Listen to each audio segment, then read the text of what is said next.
country illegally, they are dealt with. As healthcare professionals, we don't have anything to do with people who are in the country.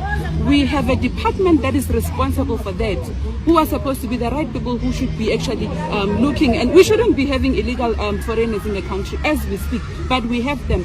But at the clinics, that's no way or no place for people to show their dissatisfaction. We are dissatisfied about many things, but we follow the right route. When you deny a person access, recently in Johannesburg, we had a measles outbreak. A measles is an infectious disease. Once a child at school, at crèche, regardless of the nationality, actually get or is infected with measles, they can easily transfer it to the next person. Your child, the same person who's denying people access, your child can access or even be infected with measles. What are we saying about that? As primary healthcare, ours is to make sure that we prevent illnesses so that we don't get our hospitals overcrowded with patients. But once you deny people access, you are saying that people must go now and be, all of them, at the hospitals, which is something we cannot afford as a country. So we are about that, to say, if anything, they must go and march at Home Affairs offices. That is all. Thank you, MMC. And speaking of overcrowding, we're from a clinic now that is getting overcrowded because the community there was not stopping people from going in. And now the community is starting to stop people. Maybe this is to you, MMC. How do you think we can mitigate to ensure that every clinic is sort of looked after in terms of people not stopping people from going in? Because people are moving from areas to areas because of that, and then other clinics end up having an influx of people. Look, what we are currently having now, speaking to the NMC for Health and Social Development, is that we're manning up all the clinics. We're deploying now the security, we're actually intensifying it.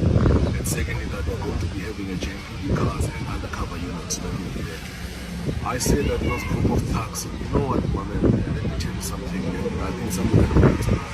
Okay, we're dealing with extortionists. Okay? Dudula are nothing else but extortionists, of which now we'll have to deal with them decisively, legally and otherwise.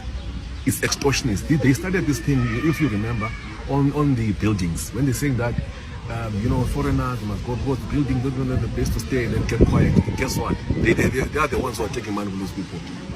And on the informal traders, remember, the informal traders are not South African, they're from everywhere like that. It's correct, but they're collecting money. What they want to do, what do you want to seek to achieve? Who stands to benefit from this nonsense? No, it's because they're extortionists. They want people who are coming in to pay. All of a sudden, you're going to have an office opening here next to clinics, where now people, whether what papers, whatever, we're going to go there and collect money. That's what they do. That's what they're on about. They're a group of extortionists and thugs. We're going to deal with them now. We've unleashed now the TRU is going to be mandated to check all the stations. Look, they're here. Look, they're here. They are turning people away. People who are sick, people are coming to collect HIV things, medicines. So as the MMC is actually saying, that everyone has got access to, to health, health care. We are following the law. So if they are unhit, they must just go look. And what we're going to charge them, by the way, on impersonating a government officials. No, Home Affairs, they must come to the party. They're quiet. So I'm going to contact them. Go, hey, what are you saying? That people are impersonating. Why are you waiting for this? Why are you waiting until this time? I was not putting time frame. Yeah, but all this time you should have arrested that. It's fine. We'll deal with that. We must not here. Why all along? No, I'm not here. I'm not here. You phone to. You phone about what? No, let's go, man. We are not here to negotiate. Why should we negotiate with you? So now you're becoming fiscal. No, I'm not becoming fiscal. Let's go. If you want us to use Milan Force, we'll use Milan Force. No, I want to know from January. You ask me from January. Therefore, why are you being arrested? Why are you being arrested? They arrest me because I'm in this case. Okay. That's a reason. Is this why you're arresting him? Yeah. The Kekere doesn't want me in this case. That's it. That's the reason. He's got the warrant of arrest from January. Why he didn't accept? What are the charges? What are the charges? I don't know the charges to start with. Did they tell you the charges when they handcuffing you? I don't know the charges. Have you guys read him his rights? They never did that. Have you read him his rights? They are not. That's how they harass No, me. we can't talk to the media. That's how they harass me. Why are you arresting him? Let's go there. You must read the rights. Yes, you must do the rights. And reading his rights. Now I'm leaving my file behind. This file is important. I want to the I want to. Why should I go to the side? Why should I go to the side? For what reason? No, let's go. How? You take him to the side without reading his rights. It's fine. You challenge that in court. It's fine, guys. Oh, that's the I want to keep my file.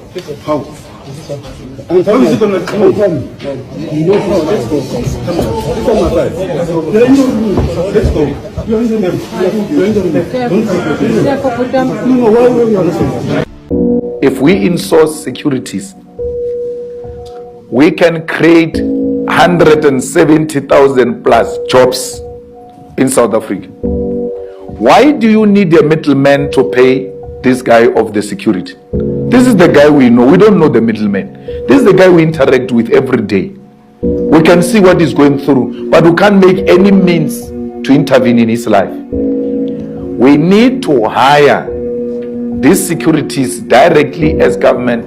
If needs be, we can even establish a government security company and then pay them. When we insourced them in Joburg, they were paid 3,500 per security, and government was charged 15,000 per security. Those of you who come from rural areas will know that when our grandfathers and fathers retired from work in Joburg and came back home, they came empty-handed. Why? They were security guards for 30 years at the gate of the municipality. 30 years. Every 3 years, a company changes hands from this company to this company. This company, he has never been under one company. He's got no pension. He's got no leave days. He's got no benefits. Hi, good day, ladies and gentlemen. My name is Dr. Jones, YNA TV. I want to tackle this issue of foreign nationals, the undocumented ones, accessing clinics and hospitals. So right now, I just want to give my own opinion on this one. In reality, everyone has access to, supposed to access, more especially health facilities, every person. So, but now, I don't support Dudula forbidding everyone to access any clinics or hospitals. But on the other hand, according to my understanding, it is good when it comes to the point of enforcing the government to take decision on the issue of the undocumented foreign nationals. But to prevent any person from accessing the clinics, it's not a right thing to do, because people will keep on dying. People will keep on dying because people, they keep coming in South Africa from time and time again. Why they come to South Africa is because in South Africa, there is no borders. So anyone can use any means to come to South Africa, because South Africa is seen as green pasture for the countries where people are suffering, struggling, and so on. So you know that in the South African government, they don't listen when people talk, when citizens have complaints about issues, everyday issues.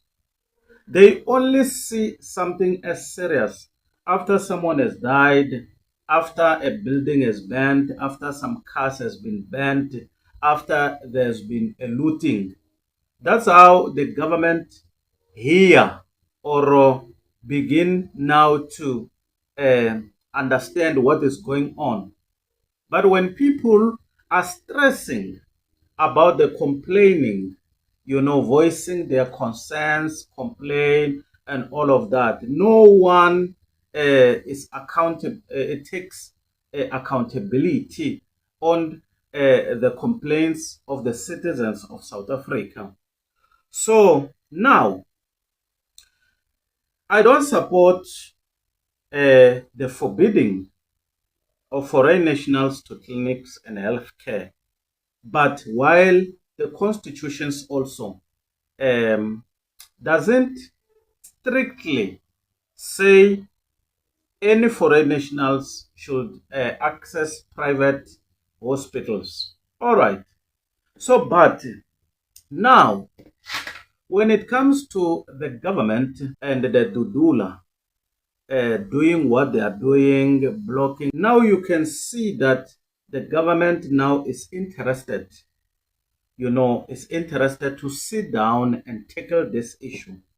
Because our government always, when there is serious issues, they drag their feet. Every time there is issues, serious issues, when you don't have water, there is no one who is going to listen to you unless you burn tires. Unless you begin to burn tires, you begin to loot, you begin to burn buildings, block roads and all that. So now the government, they begin to see that, oh, this thing is serious. So for us not to be not famous in other international countries, to be seen as a bad government, what are we supposed to do? Now let's attend to them. You understand how this our government is. Our government is reluctant on daily social issues. Our government is not, it works in a way as if we are not the citizens who voted for them, because they don't care about anything. They don't care at all. They are not interested in any issues, more especially when citizens are crying each and every day about what is affecting them: crime, water, electricity, and lots of things.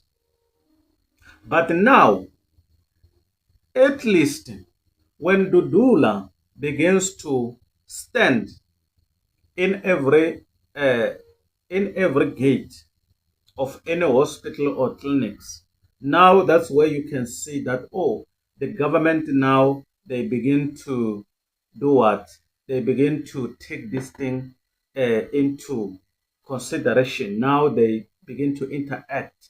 But still, look now, from when Dudula started blocking hospitals and clinics, from when? Since they started these things long time ago, the government has not yet even came up with something tangible. The government is not willing to come up with something tangible where the President Cyril Ramaphosa is supposed to sit down with his cabinet, lawmakers, or in the parliament to tackle this thing, and he talk firmly about what is to be done going forward. Until the government or the President Cyril Ramaphosa stand up and talk and make it a bill of rights or a law about these things, then it will remain like this. It will always be like this, where Dudula will continue to block entrance in the hospitals and clinics. It's going to be like that from time to time until Cyril Ramaphosa become a president who should address this issue. Thank you very much. My name is Dr. Jones, Why Not TV. Please subscribe. Bye for now. Till we meet again next time. Subscribe.